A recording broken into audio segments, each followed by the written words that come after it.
তাহলে তুমি জেলখানার ঘানি টানো, দেখো তোমার আমরা কি করতে পারি, তুমি কেন আমাদের কথা শুনছো না? তুমি আমাদের কথা শোনো, তুমি বলো যে সাইদি সাহেব এরকম ছিল, অমুক ছিল, এরকম ভাবে বলছে। তখন ও বলছে আমি সাইদি সাহেবের কিছুই চিনি না, কিছুই জানি না, আন্তর্জাতিক বক্তা, এটা সবাই তাকে চেনে, কিন্তু আমি তো হচ্ছে সরকারি জব করি, আমি কোনো রাজনীতির ভেতরে সংশ্লিষ্ট। ভাইয়ের নাম মোহাম্মদ শরীফুল ইসলাম, পিলখানাতে পোস্টিং ছিল। আমার বাসা সাতক্ষীরা। আমার নাম মোসাম্মদ মাসফিয়া আক্তার।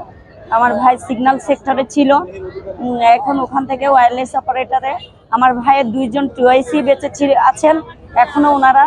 তো আমার ভাইয়ের নিজের গায়ের পোশাক খুলে দিচ্ছিলেন টুআইসিকে বাঁচানোর জন্য, কারণ যখন দেখছে যে বড় বড় অফিসার দেখে তাদের ওই মনোগ্রাম দেখে তাদেরকে হত্যা করছে, তখন আমার ভাই বুদ্ধি করে তাকে নিজের হচ্ছে ইউনিফর্ম করছে যে বিডিআর সদস্য। এবং তারপরে আমার ভাইকে যখন ওখানে পিলখানাতে যখন হাজির হইতে বলে, তখন আমার ভাই হাজির হয়। হাজির হওয়ার 1 মাস পরে আমার ভাইকে ওখান থেকে বের করে নিয়ে যায়। এক পুলিশ সদস্য বলছে যে আপনার কে আছে এখানে? আমি বলছি আমার ভাই আছে। তা বলছে আপনি কি হন? এই শুধু নাম্বারটা ফেলে রেখে গেছে যে আপনাকে খবর জানানোর জন্য। তা আমরা শুধু এইটুকু মানবতায় আপনাকে বলছি, আপনার ভাইকে এখন ওখান থেকে বের করে নিয়ে গেছে। তখন আমাদের বাড়ি, আমার আব্বা আম্মা সবাই আমরা কান্নায় ভেঙে পড়ি, কোথায় নিয়ে যাচ্ছে, কি হচ্ছে। 1.5 মাস পর্যন্ত আমার ভাইয়ের কোনো খবর পাই নাই। 1.5 মাস আমার ভাই রিমান্ডে ছিল, তার কোনো কোথায় কোন জায়গায় কোনো হদিসও পাই নাই। পরে 1.5 মাস পরে যে কাশিমপুর কারাগার থেকে এক কারারক্ষী ফোন দিয়ে বলতেছে আপনার ভাই কাশিমপুরে আছে, আপনাকে দেখা করতে আসতে বলছে। তার সঙ্গে 2 দিন দেখা করতে এসে কোনোদিন তার দেখা পাই নাই। পরে 3 দিনের দিন আমি যখন আসছি সাতক্ষীরা থেকে, তারপরে সন্ধ্যার দিকে তার দেখা পাই, তার এক কন্ডেম সেলে রেখে দেয়। কেন রেখে দেয়? পরে যে জেল সুপার বলে তাকে কেন কন্ডেম সেলে রেখে দিচ্ছেন, উনি এসে কোনো তার জবাব দিতে পারে না। পরে তাকে এবার তাকে যখন দেখা করতে যায়, তখন সে আমাকে বলছে আমাকে এত নির্যাতন করছে, এত নির্যাতন যে ভুলতে পারি না। সে কেঁদে দিছে, কেঁদে হাউমাউ করে কাঁদতেছে, আর অসহায়ের মতো আমি তাকিয়ে দেখছি আর আল্লাহর কাছে এই করছি। তার হাতের নখগুলো, পায়ের নখগুলো উঠে ফেলাইছে। তাকে বলছে তোমাকে সাক্ষী দিয়াই লাগবে, তুমি সাক্ষী যদি দাও তোমাকে কিছুই করবো না, তোমাকে আবার চাকরিতে দেবো, তোমাকে ভালোভাবে রাখবো, তুমি যা চাও তোমার বাড়ি গাড়ি তৈরি করে দেবো। কিন্তু সে বলেছে আমি কিছুই জানি না, আমি কার বিরুদ্ধে সাক্ষী দেবো, আমি কোনো কিছুই বলতে পারি না। সে যখন বলছে তখন তাকে এবার জেলখানায় দিচ্ছে। তাহলে তুমি জেলখানার ঘানি টানো, দেখো তোমার আমরা কি করতে পারি, তুমি কেন আমাদের কথা শুনছো না? তুমি আমাদের কথা শোনো, তুমি বলো যে সাইদি সাহেব এরকম ছিল, অমুক ছিল, এরকম ভাবে বলছে।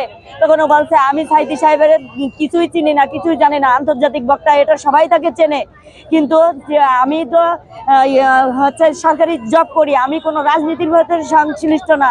আর আমি তো এসএসসি পাস করলাম, ইন্টারমিডিয়েট পাস করলাম, চাকরিতে আমি চলে আসছি। আমি কতটি আমি রাজনীতি করার তো আমার সুযোগই নাই। তাহলে আমি কিভাবে আমি এই কথাগুলো আপনারা বলতেছেন? যে কারণে তাকে শেষে তাকে হচ্ছে বিডিআর তাদের মামলায় 7 বছর হয়েছে, পরে হত্যা মামলায় তাকে 5 বছর দিচ্ছে, কিন্তু সেই 5 বছর সাজা খাওয়া শেষ। তাহলে কেন সে এখনো জেলখানায় আছে? আমাদের কথা হলো এটাই, কেন থাকবে? সে একদম খালাসের আসামি, এক বিস্ফোরক মামলা দিয়ে তাকে এইভাবে আটকে রাখছে। মিথ্যা সাক্ষী দিলে হয়তো সে চাকরিতে ফেরত পাইতো, কিংবা সে ভালো কিছু পাইতো কিনা বিধাতাই ভালো জানে, কিংবা তার উদ্দেশ্য কি ছিল। সে মিথ্যা সাক্ষী দিতে রাজি নাই, কারণ সে বলছে যে আমাকে এই বলছিল, আমি বলছি না আমি এটা করতে পারবো না, এটা আমার দ্বারা সম্ভব না, আমার ব্যাটসম্যান। তখন তাকে লাস্টে যখন সে বলতে রাজি না যে আমি কার নাম বলবো,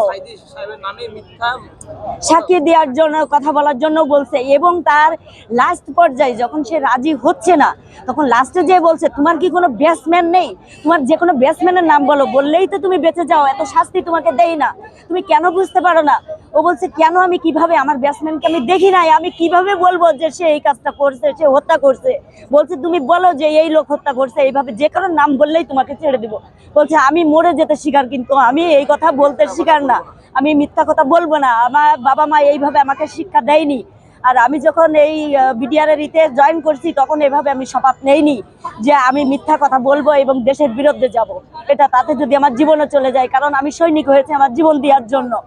তখন সে আমাকে জেলখানায় এই কথাগুলো বলছে আর হাউমাউ করে কেঁদে দিছে, আর আমি ওর সঙ্গে কাঁদছি, আমি কোনো কথা